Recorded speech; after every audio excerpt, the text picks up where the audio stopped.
Ceezar Milli in the house. It's great to have you here, bro. Thank you so much. Your hairstyle. I want to kind of when I grow. Okay, yeah, okay, we'll be talking to you later on, right? But then you're about to give us a wonderful performance right now, right?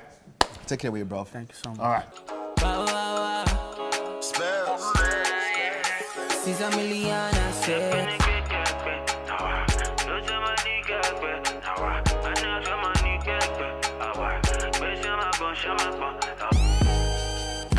See the way you find a muggy, fine past mine a muggy. Your body looks so clean and nice, not just my type of muggy.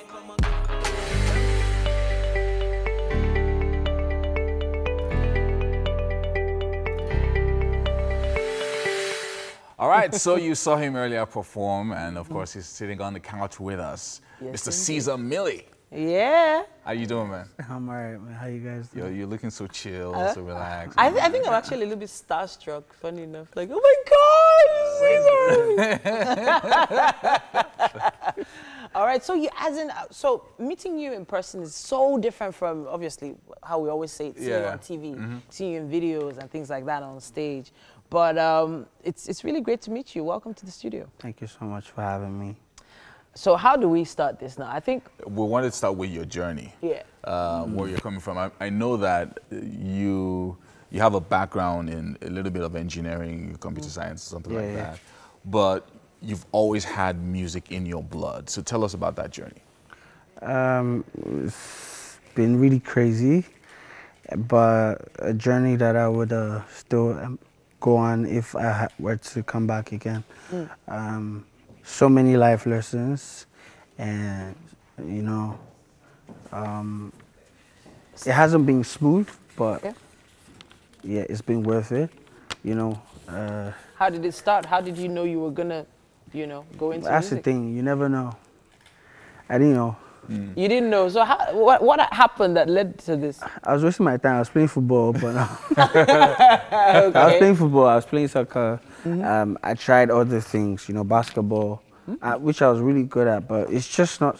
You don't love it, you know. So it's like working. I don't want to work. I want to have fun. I want to enjoy what I'm doing.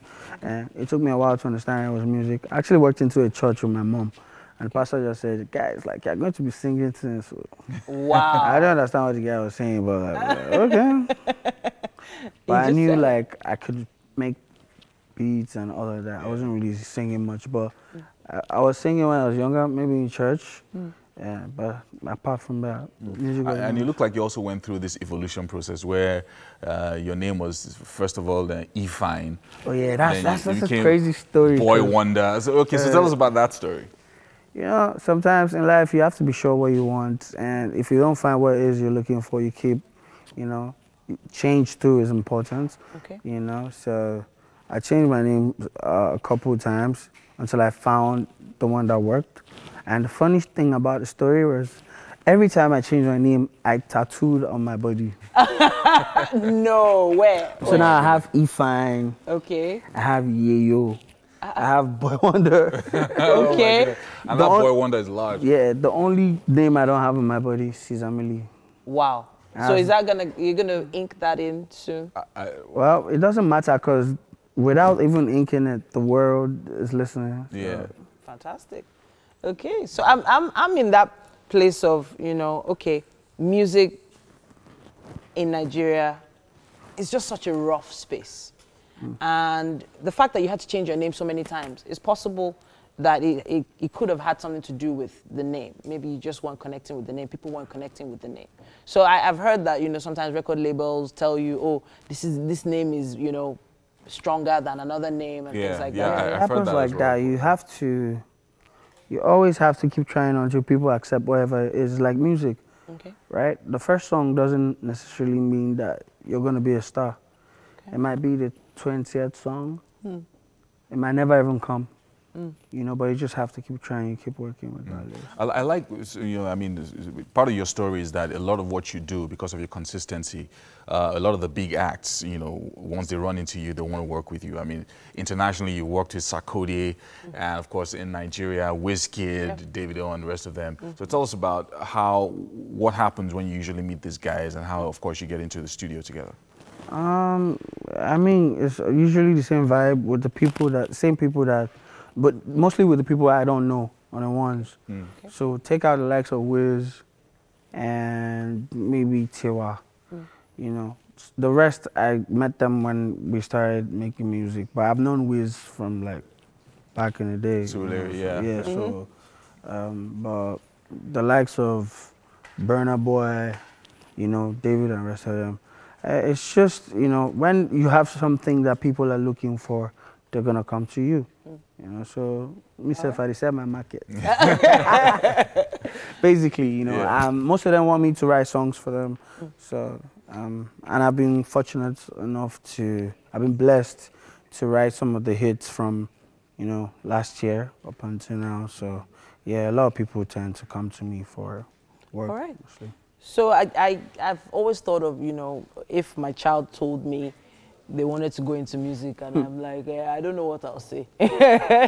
So what was your story? What did your parents say when you said you were going into music? I remember I was hiding the music thing from my mom for a while. Hiding? Yes, for a very long time. How do you mean hiding? Like I was in school now. Okay. So she didn't know I was going to the studio to sleep and be a studio rat. You know? Okay. So I think I came back and I was like, I want to be as big as these guys. So why won't my mom support me? So I told her, and she was like, it's like, this one is mental. Okay. You know, so I kept, you know, I kept bringing it up every now and then, and she would be mad. Until one day I just set her up. How? We were in church and I acted like I was going to give a testimony. Okay. I came out to the church and I'm like, yo, so yeah, that woman did. Does not want me to sing. Okay. In church? No Oh, my way. goodness. So I'm going to sing for you guys now. And if I sing and you don't think I'm good enough, tell me so I can listen to my mom. Wow. But if I'm good enough, tell my mom to let me live my dreams. Okay, that's a different one. And I did, and for some reason, I think there was onions in church that day because there was. What was the song? What was the song you sang? I think it was. Now I know my Redeemer lives. Yeah, Okay, that's so how- you know you're gonna have to keep singing that, right? Like right now. All right, let's go. Can I still remember the lyrics though? Now I know. I know Been out of church for my a long time. Redeemer lives.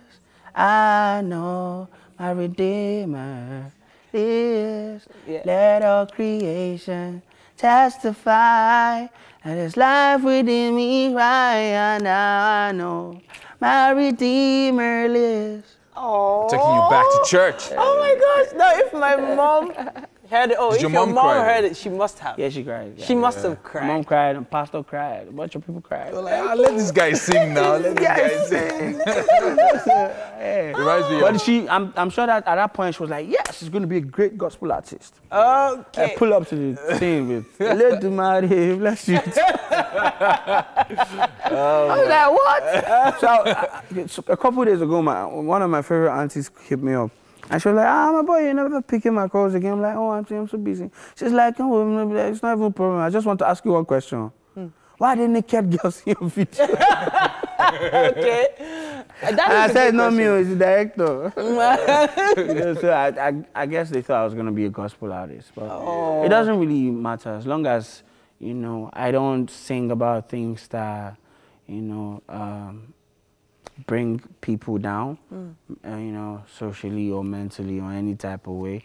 My music always is for, you know, to lift people up in whatever type of way or however way you can relate to it. Yeah, I like it. And a lot of times you guys, you now slip in, you sing 17 songs, you now slip in the number 18. Gospel. No, but that's the thing. That's the thing about, that's other artists, right? Like, I've been able to do a lot of work with a lot of people and understand that people are just making music. I'm not just making music. I am music. So how do you use your music to affect the lives of the people? Nobody's really heard Ceezar Milli's music. So 2019, that's what the year is about for me. Yeah. Like, I've been in the studio since the start of the year. I've been working. And I'm trying to put out music that everyone can relate too. And I'm also trying to make music that's not necessarily the kind of songs that every regular Nigerian artist will put out.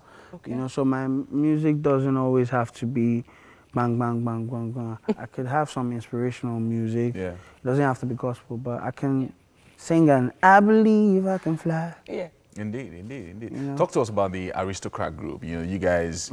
It's my record label. Yeah, you guys seem to be making your mark bit by bit in the industry. Bit by bit? Yeah. They make stars. They made Burna Boy. Come on. Yeah. Okay. Aristocrat made Burna Boy. Biggest African artist as far as I'm concerned. Yeah. Contestable. You went there. Okay, it's my favorite. It's my favorite. I can imagine. Yeah. My favorite. It must be tough though, you know, trying to manage egos, you know, because working with all these artists, they might be dragging on your time as well. So like you have a Tiwa, you have a Whiskey, and both of them call you at the same time. Who would you go for first? Who papers? Wow, woo. Drop the mic. Who papers? or who feeds you the best? We're going to feed you right now. Yes, something special. We are even hungry. Let's go. Could you join us in the kitchen? Let's go. Thank you so much. Let's go. All right. Hey, people. All right, then. Welcome to the kitchen. Yeah, we are going to see me. I want to stand. You have to sit down. All right, well, this is your position right here. If I sit, it will not digest. All right, Ceezar Milli, welcome to the kitchen. This is Chef Ify. Beautiful people. Yeah, she made to this meal. So tell us about this. What is it called and how did you arrive at this? Okay, this is fish side dish. Okay. So, and boiled rice on the side, yes. So basically what we use is fish. You can use any kind of fish. We use Irish potatoes, tomatoes, cabbage, carrots, and all sorts of vegetables. And yes. it's ready for us fresh. to... So, and it looks great. It smells amazing. You can start from anywhere. Yes. There you go. Right. Some nice fish. So we want to make sure that this is your best interview this year. So anywhere else you go and they don't feed you, just know that. Please, where's my manager? Where is he? And we do this like Monday to Friday. So I'm quite curious about two things, your name and your hair. How did you come about both? Okay, first of all, which one do you want first? The hair. No. Okay, taste. Do you want me to answer Taste the question? No, Taste the food food first. This one, looking on my... Where's Mike? Okay. A big shout out Mike to... is in a very good, calm mood today. I think Mike is about to go down with malaria. He's not talking about food. The food is in front of him and he's not reacting. Oh, goodness me. I think his problems are worse down. No, listen now, listen here. How is it? How is it? It's amazing. Amazing. Please. Thank you. When can you resume work? Where? Personal chef. That's how Chioma started. Wow. A big thank you to Homely NG for the kitchen accessories on the show.